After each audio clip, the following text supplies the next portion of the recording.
I have a beautiful wife who loves to serve others. We bought a home down the street from my family. I have a sweet sister who likes to crash at our house with her friends. My wife normally is pretty easygoing until recently. My sister's friends have been leaving messes, mostly towels on the floor after using our pool. My wife got upset picking up after them every day. I have asked my sister to make sure the house is clean after they leave, and it has been better. My wife also complained that some of her perfumes / clothes personal items have gone missing. My sister said it's not her. I believe my sister. I just don't see her doing that. I told my wife and we agreed to just replace them. Last week my wife made a couple of pans of cinnamon rolls from scratch. One pan was for us, the second pan was for a coworker's family who is experiencing a tragedy. My wife went to the gym. I went to work and my sister and her friends came by. The one pan wasn't enough for her and her friends. They wanted the second pan of cinnamon rolls and my sister texted my wife asking if they could eat them. My wife said no. They ate them anyways. My wife upset went and bought new locks. When I came home my wife handed me a new key and told me that she didn't want anyone else to have a key to our house. I tried to calm her down and tell her that I would just go replace the eaten cinnamon rolls with store-bought ones. My wife decided this was her hill to die on and said no, my sister lost the privilege to come when we are not home. Replacing stolen items wasn't good enough anymore. My mom called and asked if my sister could use the pool as a back-to-school party. I was under the impression my mom would be there. I said yes. My mom was at work and our schedules clashed. The easiest solution was for me to change the locks back so they could come into the house. My mom didn't come with my sister. When my wife got home after the party, it was a mess. She sent me photos. She called me the A for changing the locks without talking to her about it. Keep in mind she did too, then told me I broke her trust. She wasn't safe in her home because she keeps getting robbed and I refused to put an end to it. I did talk to my sister. Then my wife let me know she was staying with a friend for a while. Am I the A here? I feel like I have tried to right any wrongs that have happened between my wife and my sister. I talked to my mom again and let her know my sister isn't allowed over without me home. I asked a friend's wife who is a maid to come deep clean our home. So if / when my wife comes home it's clean. The last thing is my mom asked me to help cover my sister's cheer. She is on track for a scholarship. I told my mom I would pay half of my wife's things were returned. If not, the money was going to replace the stolen items. Also, my sister was invited to homecoming. She wanted me to buy a dress. I told her no for not following our home rules, and the money I saved for the dress is going to pay for the maid. I did replace the locks again. I also am planning a romantic dinner I will make and clean up. I heard a lot about the cinnamon rolls. Someone on here gave me the idea to make them. I am for a dessert.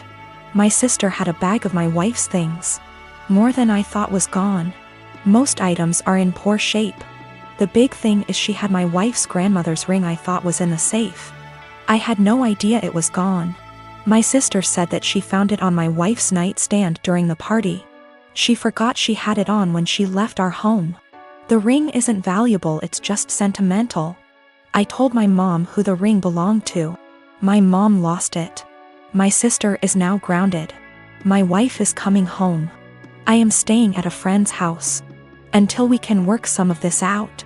I already stated it, but I did put the locks back on my wife bought. My family doesn't have that key. My mom called my wife last night and asked what my sister can do to fix / replace the damaged items. My wife said have her meet me every morning at 5 a.m. I decided to tag along and see what my wife had planned, trying to support her in whatever punishment she decides to do. You know, the cinnamon rolls. My wife's co-worker's 4 years old is in the final stages of cancer. My wife's plan is for my sister and her to prepare breakfast, get their other kids up and ready for the day, start laundry, basic cleanup, so her co-worker and his wife can spend as much time as he can with the sick child before work. My sister was silent the whole time coming back home. I can tell it really hit her that her life isn't as hard, even being grounded. My husband, Jonah, passed away unexpectedly a month ago from a stroke. I don't want to get specific about that part, It's the worst pain I've ever felt in my entire life. And I'm still not sure how I'm ever going to move on. We were married for 5 years, together for 7. The past 2 years we've been trying for a baby, but we're just getting to the point of considering IVF when he died. Jonah had a close friend in high school named Marjorie. Marjorie also ended up going to the same university as he did, and they spent a lot of time together during those college years. Jonah said that he liked Marjorie's company, but never felt anything beyond friendship with her, which I totally believe. Jonah dated other women during that period, but told me that several times Marjorie hinted that she wanted him to ask her out. She also joked about wanting him to be her plan B in case she didn't meet someone and get married by 30. By the time I'd started dating Jonah, he had moved a couple hours away from his hometown, and Marjorie. Despite this, Marjorie immediately began finding excuses to come to our town and hang out, which usually involved her encouraging us to go drinking, and then her passing out on the couch at Jonah's apartment. I didn't mind her for the most part, but she had a habit of saying things like, "You know you ruined our marriage pact," and pointing out all the things that she knew about him, like what he took in his coffee, his favorite bands, etc. Over the course of our relationship, and especially after we got married, Jonah definitely put some distance into his relationship with Marjorie. He confided in me that he felt he had outgrown her and that they really had little in common anymore. He stopped responding to her invitations to hang out as often, though he would occasionally call to catch up out of guilt. Especially when she would text him or leave messages saying she was so sad he was ignoring her, and the like. But now he's gone. I had him cremated, like he wanted. We haven't done the memorial service yet. It was too hard for me to even imagine the first couple of weeks. And I also wanted to give time for some out-of-state people to make travel plans. The memorial is this weekend. However, 2 weeks ago, I received an email from Marjorie sent to around 60 people, including Jonah's family, saying that she was holding a memorial service for Jonah in the town where they grew up, the day before his memorial here. I was completely blown away, seeing as she hadn't mentioned anything to me or even attempted to call. Along with the details, the email said that she was planning the memorial in light of the fact that no other service had yet been held in his memory, and he deserved to be laid to rest with honor. For the record, she was invited to the memorial, which I've been planning, and knew it was happening. I called her, of course, and told her that while I appreciated her willingness to help with Jonah's goodbye, I was already planning a service for him that would involve all of his family and friends. She immediately went on the defensive, and said that she had only started to plan a service when she realized I wasn't willing to do it in a timely manner. I told her that the timing wasn't her choice to make, but that if she wanted to have a memorial of some kind, to please just add on the invitation that his official memorial was going to be held this weekend. She said fine. I sent a message to all of Jonah's invited friends and family to make sure that they knew the real service, with both of our families, was going to be here, and then just washed my hands of the whole thing. This week I received a message on Facebook from Jonah's cousin, saying that Marjorie, who has apparently blocked me on Facebook, created an event for Jonah's official memorial service, her memorial, and invited everyone she possibly could. I've been getting blown up with emails asking which day the memorial is, and where. I'm honestly furious. I don't have the emotional energy to deal with this. I ended up putting a post up on my wall, reiterating the date of his service here, and asking people to please share it. Thankfully, I think the older members of the family don't use Facebook or email very often, so most of them haven't been confused, but a lot of people now think that Marjorie's service is the real one. I called Marjorie again, asking her to add an addendum to her event saying that his actual memorial was going to be here. She told me that Jonah would have wanted it this way, and that if I couldn't appreciate her efforts, I wasn't invited to say goodbye to Jonah. I told her that was fine, seeing as I'd already said goodbye to Jonah when I held him as he died. She hung up. Apparently she's now spreading information to her mutual friends with Jonah, saying that he was planning on leaving me because I wasn't able to conceive. She also said that we had approached her to carry a baby for us, all absolute lies. His cousin sent me a screenshot of a text where she said that Jonah always thought we would have the cutest baby together, and that angry widow doesn't understand how much he wants children. I'm at a loss as to what to do. I don't care what she says about me. but she's now tarnishing my husband's memory, especially saying that he wanted to divorce. Jonah would never have left me, and anyone that knows him at all knows that we were committed to each other above all else. I need to figure out how to tell this woman to off without encouraging her to spread more lies. And I also want to just forget the whole thing and crawl in bed and never get up again. My sister and her husband were sent to prison at the start of this year, and sadly won't be released for a few years. That left me to look after their 15-year-old daughter Amy.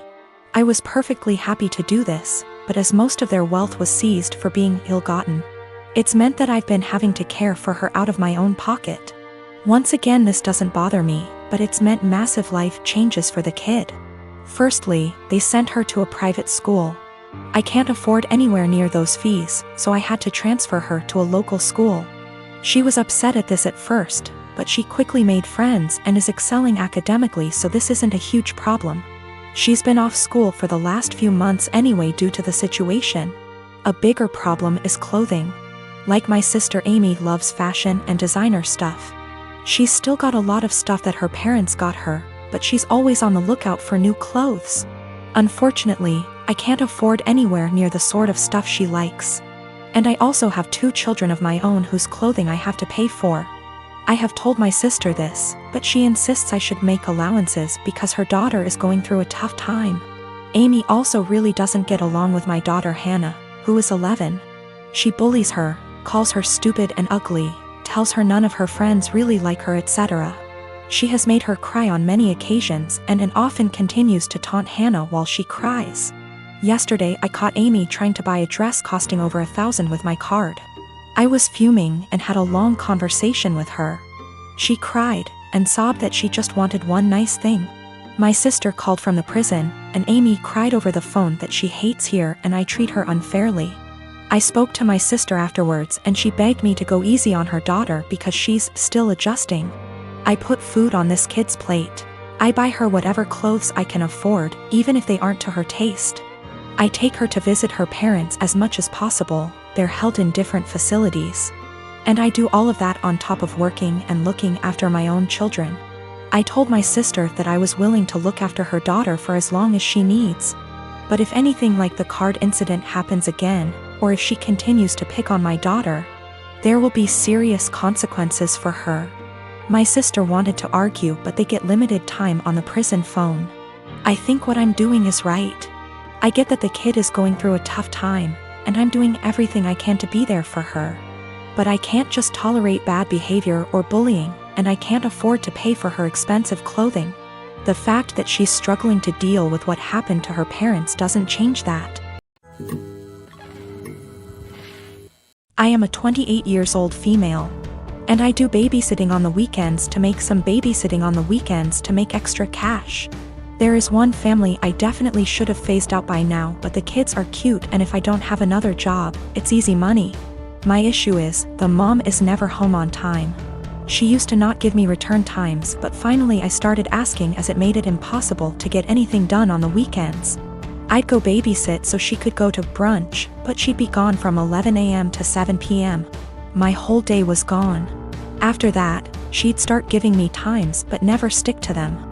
She wouldn't even call to tell me, she'd just stay out. On Saturday, I got to her house at 6 and she was supposed to be home by 9. I told her she needed to be on time because I had plans to go out with friends. I was even getting ready at their house after I put the kids to bed. She promised. Of course, 9 o'clock rolls around and she's not home. I call her, no response. Text, no response. Another hour. Nothing. Still calling and texting. Finally, it is midnight. By this point, my plans are long ruined, but I'm pissed and exhausted. I call her and leave a voicemail saying if she's not home in the next hour, I'm considering the kids abandoned and calling the cops. I also text her this. I try calling her 30 minutes later and it goes to voicemail on the second ring. I text her again and she leaves me on read. If she had reached out saying, hey, I'm staying out until X time, I would have stayed. I don't know any of her family nor the father of the kids, so I can't call them. I gave her a grace period of 15 minutes and tried calling again, finally called the cops, non-emergency line. They showed up and I showed our agreement and text from earlier in the week confirming that she'd be home by 9. They tried contacting her, didn't answer. I was dismissed and they took the children to the police station. I go home and go to bed. I am awoken at 3 a.m. by a frantic call. It's her. Where are the kids? Why am I not here? I tell her I followed through on my threat, check the police station. She cursed me out, I hung up and went to bed. The next day, she sends me an essay saying the kid's father was called and there's a DCF investigation launched against her. She called me every name under the sun, but I didn't think I was wrong until I spoke to a friend with kids. She said I should have just waited it out and refused to ever sit for her again. She asked if her potentially losing her kids was worth me being petty.